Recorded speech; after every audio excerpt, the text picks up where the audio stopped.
सो वचन में जाने से पहले और एक चीज़ कहना चाहूँगा। आज जो चीज़ मैं शेयर करने पर हूँ शायद ये सबके लिए नहीं है, लेकिन मैं चाहूँगा कि आप हर एक लोग सुने, क्योंकि परमेश्वर के वचन का कोई भी प्रकार का साइड इफेक्ट नहीं होता है। सो आज खास करके मैं उन लोगों को प्रोत्साहित करना चाहूँगा जिनको परमेश्वर ने चुना है अपने सेवा के लिए। अगर कभी भी आपके मन में ऐसा चीज़ आया है कि परमेश्वर ने आपको सेवा करने के लिए चुना है, तो मैं विश्वास करता हूँ कि ये संदेश आपको और भी प्रोत्साहित करेगा, मार्गदर्शन करेगा उस मिशन को पूरा करने के लिए, उस दर्शन को पूरा करने के लिए जो परमेश्वर ने आपके लिए तैयार किया है। साथ ही साथ मैं आपको यह भी बताना चाहूँगा कि हम किसी भी प्रकार के समृद्धि के खिलाफ में नहीं हैं। किसी भी प्रकार के समृद्धि के खिलाफ में हम नहीं हैं, पैसों के खिलाफ में हम नहीं हैं, लेकिन परमेश्वर ने उससे भी बड़े मकसद के लिए हमको चुना है, उससे भी बड़े मकसद के लिए हमको चुना है। चाहे वो जुना नियम हो, चाहे वो नया नियम हो। जब आप सेवकों की ज़िंदगी को देखोगे तो वो बहुत ही अलग प्रकार से जीते थे। उनके लिए पैसा बड़ा मायने नहीं रखता था, उनके लिए पैसा महत्वपूर्ण उद्देश्य नहीं था। सो आज हम एक बात पर फोकस करने पर है, और वो यह है कि हम वे लोग बने जो परमेश्वर का पीछा करता हो या पीछा करने वाले लोग। इंग्लिश में बहुत सुंदर स्टेटमेंट है, द गॉड चेजर पीपल और द गॉड चेजर जनरेशन। परमेश्वर का पीछा करने वाली पीढ़ी या परमेश्वर का पीछा करने वाले लोग। हालेलुया। आइए, एक बहुत ही खूबसूरत वचन मैं चाहूँगा कि हम सभी लोग उस वचन को पढ़ें। निर्गमन की किताब अध्याय 3, निर्गमन की किताब अध्याय 3 और वचन 1 से 5। निर्गमन अध्याय 3 और वचन 1 से 5। मूसा अपके ससुर यित्री नामक मिद्यान के याजक की भेड़ बकरियों को चराता था, और वह उन्हें जंगल की परली और होरेब नाम परमेश्वर के पर्वत के पास ले गया। और परमेश्वर के दूत ने एक कटीली फाड़ी के बीच आग की लौ में उसको दर्शन दिया, और उसने दृष्टि उठाकर देखा कि फाड़ी जल रही है पर भस्म नहीं होती। तब मूसा ने सोचा कि मैं उधर फिर के इस बड़े अचंभे को देखूंगा कि वह फाड़ी क्यों नहीं जल जाती। जब यहोवा ने देखा कि मूसा देखने को मुड़ा चला आता है, तब परमेश्वर ने फाड़ी के बीच से उसको पुकारा कि हे मूसा, हे मूसा। मूसा ने कहा, क्या आज्ञा? उसने कहा, इधर पास मत आ और आपके पांव से जूतियों को उतार दे, क्योंकि जिस स्थान पर तू खड़ा है वह पवित्र भूमि है। Okay, hallelujah. सो ये वचन बहुत ही सुंदर है। हालांकि भाई ने मोबाइल से पढ़ा इसलिए ट्रांसलेशन बहुत गलत है। ये फाड़ी नहीं है, झाड़ी है, ठीक है। सो इसलिए मैं रेफर करता हूँ कि आप लोग जितना हो सके अपने बाइबल को कैरी करें, क्योंकि बाइबल में कुछ मिस्टेक्स हैं। मिस्टेक्स यानी लोगों ने जब ट्रांसलेट किया तो थोड़ा शब्द यहाँ वहाँ हुआ है, लेकिन ऑनलाइन बाइबल से 1000 गुना ये ज़्यादा अच्छा है। सो बाइबल कहता है कि एक दिन ऐसा हुआ कि मूसा, जो उसका ससुरा याजक था, उसके भेड़ बकरियों को लेकर वो चराने के लिए जैसे हर रोज जाया करता था, उस दिन भी वो निकला ताकि वो अपने ससुरे के भेड़ बकरियों को चराए,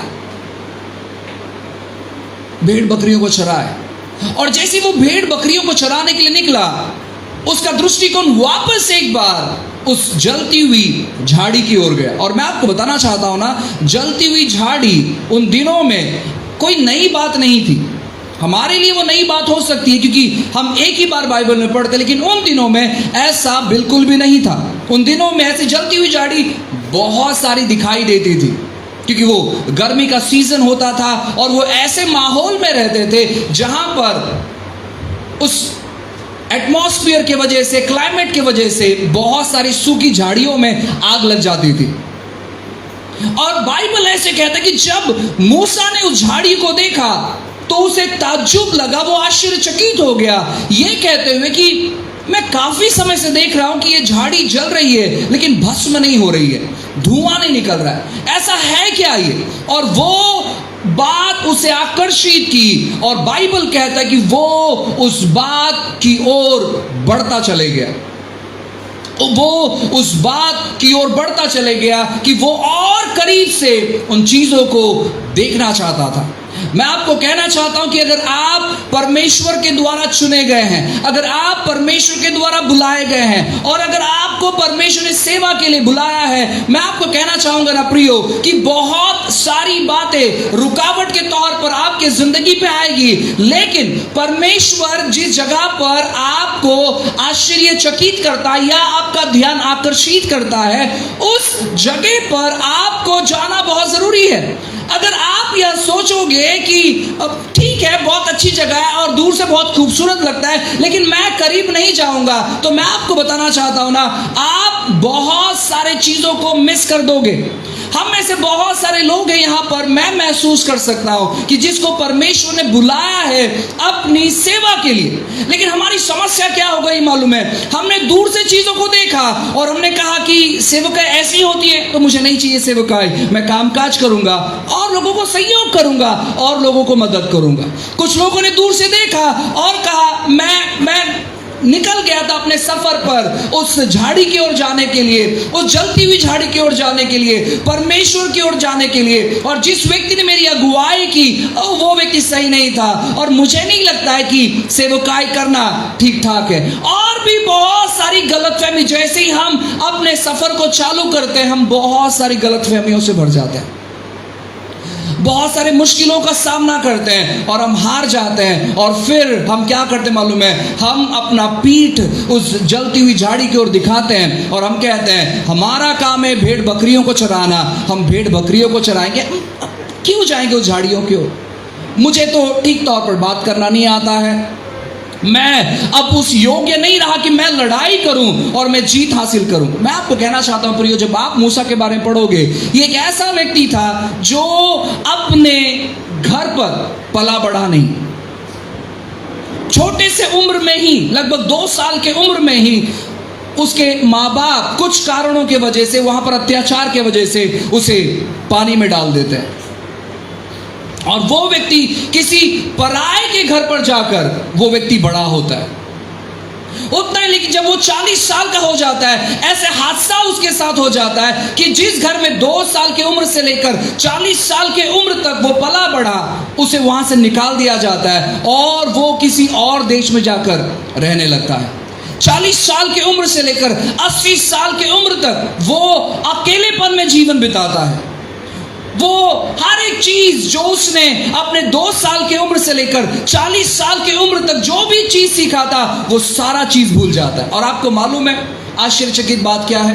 मूसा से भी ज्ञानवानी लोग जिनके पास ढेर सारा ज्ञान का भंडार है, मूसा से भी शक्तिशाली लोग जिनके पास मूसा से कई अधिक शक्ति है, वहां पर अवेलेबल थे, वहां पर मौजूद थे, वहां पर तैयार थे, जहां पर से परमेश्वर अपने लोगों को बाहर निकालना चाहता था। लेकिन परमेश्वर ने क्या किया? मूसा को ही चुना अपने लोगों को आजाद करने के लिए। वहां पर हारून था, मूसा का भाई, और मैं आपको बताना चाहता हूं वो उससे ज्यादा बुद्धिमान था। आपको मालूम है मूसा फिरौन से बात नहीं करता था, हारून फिरौन से बातें करता था। आप जब मूसा की लकड़ी के चमत्कार के बारे में पढ़ोगे, ज्यादातर हारून के लकड़ी का चमत्कार हुआ है, मूसा की लकड़ी का नहीं, हारून के लकड़ी का चमत्कार हुआ है। मैं आपको कहना चाहता हूं वहां पर हर एक चीज मौजूद था जिसके द्वारा परमेश्वर अद्भुत चीजें कर सकते थे, लेकिन परमेश्वर ने मूसा को ही चुना। काफी बार जब हम कंपेयर करते हैं खुद को दूसरों से, हम कहते हैं कि हम उतने लिखे पढ़े नहीं हैं, हम उतने योग्य नहीं हैं, लेकिन मैं आपको बताना चाहता हूं अगर आपके मन में इस 10 साल, 5 साल, 20 साल, 30 साल में एक भी बार अगर आपके मन में आया सेवा के प्रति कोई बात, तो मैं आपको कहना चाहता हूं वो बात आपके मन के द्वारा नहीं है, वो बात शत्रु के द्वारा नहीं है, वो बात परमेश्वर के द्वारा है। परमेश्वर ही है जो आपसे बातें करता है और कहता है सेवकाई करने के लिए। अपने पड़ोस वाले को छू कर कहो, क्या आप सेवकाई के लिए बुलाए गए हैं?